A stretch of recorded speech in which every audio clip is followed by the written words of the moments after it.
Good afternoon, 444. Good morning if that's what time you're seeing this, and good evening if that's what time you're seeing it.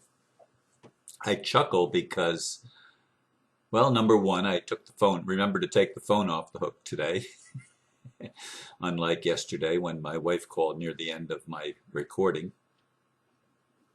And number two, I talked about tolerance in the previous video. And today I'm going to share some of my own intolerance. Because we teach most what we most need to learn. And so when I'm talking to you about being more tolerant, I'm also talking way, way big to myself. The title for today is Can Kids Be Responsible and Conservative? I guess I forgot how kids are. Having 3 grandkids living with me, plus neighbor kids here a lot, reminds me of many things. They can be a joy at times. They can also be a pain in the, you fill in the blank. They have no concept of cost, which might be good in some ways, but not in this society from an adult point of view. I watch kids eat. They rarely eat even half of the food given to them, unless it's candy, soda, or some other sweet. Often, more than half the good food gets wasted. They also break almost everything they touch. Maybe this is not true of all kids. I would hope there is a way to teach them to value their food and objects that are created to function a certain way, which, when they break them, that function is lost. I struggle as one who has been so conservative all of my life, as I am challenged to tolerate child behavior that goes against my grain. Oh, you know, I've done a lot of pondering today, especially this morning when I wrote that blurb, when I accidentally left a roll of double stick tape out in the front room, in the family room yesterday when I was taping a particular object to the bookshelf. And I left it out there.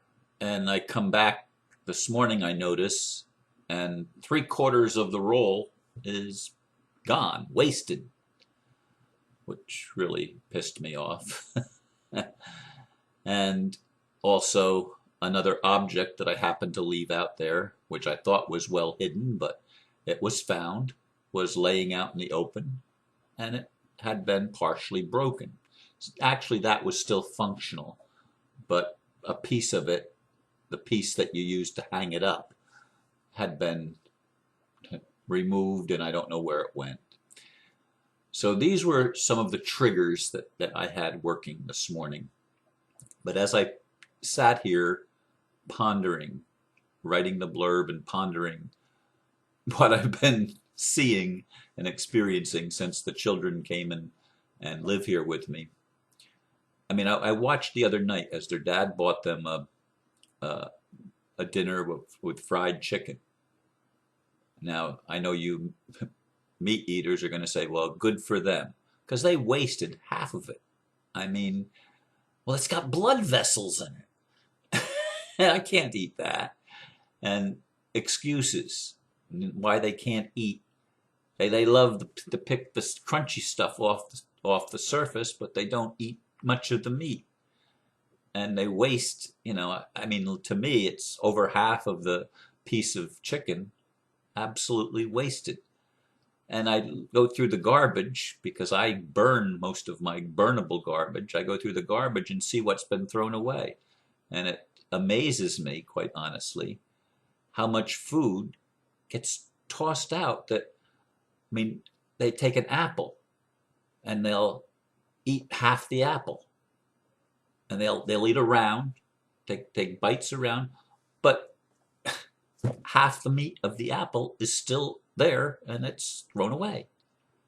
I mean, I compost that stuff, so I would like to see it at least fed back to Mother Earth, but sometimes it's tossed in the garbage. And I see this over and over. And as I said in the blurb, I've been conservative all of my life, and I I know how to make dollars stretch. I I, I bargain shop. I look for things at the best price, and I don't waste. I mean, waste not, want not was one of the maxims or cliches that I grew up with. And I can't remember if we as children were as wasteful as my grandkids seem to be, or if it's just that I've totally lost perspective on how kids are. I know babies waste a lot of food, and that's to be expected. But none of my grandkids are babies. The youngest one is almost 6. In a month and a half, he'll be 6 years old. And I would think that by this time they at least have enough experience in life to realize that food and other things don't just come to you automatically. I know their parents have struggled financially uh, throughout the time, especially the last couple of years. There's been a tremendous struggle financially, and I know that they realize that they can't always get everything they want, but they break so many things, so many things. I mean, my grandson loves to take things apart, and of course, they very rarely get put back together. Uh, and this is the behavior that I'm dealing with, that I'm learning to tolerate. And I'm also recognizing something. My The little girl across the street last night wanted to spend the night with my granddaughter, the little girl. They're born on the same day, a year apart, so they're in actually the same grade, because the other girl was left behind. But she wanted to spend the night there, and my daughter informed me that Alex is spending the night, and she said I just couldn't tell her no. And her husband said, well, I could have. And I said, well, I could have too. And then Alex came and said, I'm spending the night. And I says, if it was up to me, you wouldn't be. Yeah, very intolerant, right? And my David gave me a look like, you're saying that right to her face? Yeah, I did. So none of us have it all perfect, and least of all me. That's why I'm sharing, because I'm sharing some of the wisdom that I'm gaining by actual experience. And it's why I tell you the truth. I'm not just doing platitudes and stuff like that. But this is the thing that I was thinking. When my kids were growing up, they heard no a lot. And my daughter, I know, has a hard time telling her kids no. She will go without eating herself, to give her kids whatever they want. Now, I was probably to the extreme of saying no, and she's to the extreme of saying yes. And the proper thing would have been somewhere in the middle. And both of us, my daughter and myself, have that issue of of playing it on the edge, on the extreme, rather than in the middle, in the balance point. And this is one of the things that I'm learning about myself and about human beings, and I'm sharing it with you because I remember reading in one of the Anastasia books, one of the 9 Anastasia books by Vladimir Megra, about this little girl whose mom had gone into the city, and she was staying with her grandma, I believe, if I remember correctly. It's been a long time since I read it. But that little girl was so responsible. She was like 7 or 8 years old, so responsible. And I wonder if kids that grow up in a less affluent society, or even kids that grow up in Western society and have severe poverty, I wonder if they aren't able to learn at an earlier age how to take care of their things, how to be more careful, be more conservative, and eat their food, because they know they might not always get a meal, and they can appreciate, rather than my grandkids are eating all the time. I mean, they come home from school, they eat a snack. An hour to 2 hours later, they're eating their supper. 2 hours after that, it's another snack. And it's all day long. Eating, eating, eating, eating. Not 3 meals a day. Always eating. And these are things that I'm observing as I look at myself and as I examine the level of tolerance and realizing that over the next couple of weeks it's going to be 24/7. The kids are going to be here every single day, 24 hours a day, 7 days a week for the next couple of weeks. They're not going to be going to school. They're going to be here all the time. I don't know how that's going to affect all of the things that I need to do, especially this coming Monday when I'm going to have all of the kids here. Both parents, I believe, are going to be at work. And Monday is my busiest day. That's tomorrow. It's my busiest day. It's the day that this video will actually be airing. And I have work to get done on Monday. Not watching the kids, not responding to everything that they do, but actually getting my work done. So it's going to be interesting to see how these things transpire. But I realize that by helping my family and allowing them to live with me, that I'm the one that's going to be the student here. I'm the one that's going to be reflecting on on how much my, quote, spirituality makes a difference in real life situations. You know, dealing with issues that do push my buttons and do go against my grain, and trying not to overreact and trying to be tolerant and compassionate.